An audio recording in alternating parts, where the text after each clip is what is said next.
নেইমারকে নিয়ে চূড়ান্ত সিদ্ধান্ত নিয়ে ফেলেছেন আনচেলত্তি। ইএসপিএন ব্রাজিলের তথ্য মতে ইতিমধ্যেই ২৬ জনের স্কোয়াড চূড়ান্ত করেছেন আনচেলত্তি, যেখানে রাখা হয়নি নেইমারকে। তাদের মতে সর্বশেষ ২ ম্যাচের স্কোয়াডের মতোই হতে যাচ্ছে বিশ্বকাপের স্কোয়াড, যেখানে থাকছেন না নেইমার।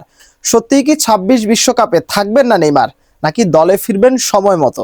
তা নিয়ে আরও বিস্তারিত থাকছে প্রতিবেদনে।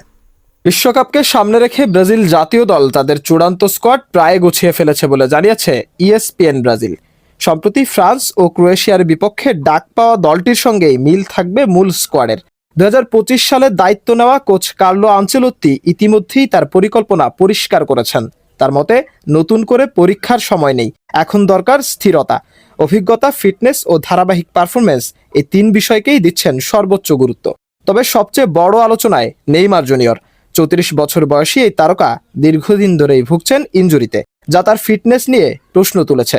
সূত্র বলছে, আনচেলত্তির কাছে নাম নয়, পারফরমেন্সই আসল। পুরো ম্যাচ জুড়ে উচ্চমাত্রার খেলা ধরে রাখতে পারবে এমন খেলোয়াড়দেরই দিচ্ছেন সর্বোচ্চ গুরুত্ব। এ কারণেই নেইমার বর্তমান স্কোয়াডে অনিশ্চিত হয়ে পড়েছে। ব্রাজিল সমর্থকদের জন্য এটি বেশ আবেগের। দীর্ঘদিনের ভরসা নেইমার যদি বাদ পড়েন, তবে সেটি হবে একটি যুগের সমাপ্তির ইঙ্গিত। সব মিলিয়ে আনচেলত্তির অধীনে গড়ে উঠছে নতুন এক ব্রাজিল, যেখানে ফিট ও প্রস্তুত খেলোয়াড়দের নিয়েই সাজানো হচ্ছে ভবিষ্যতের দল। মাশরাফি, নিশানা স্পোর্টস।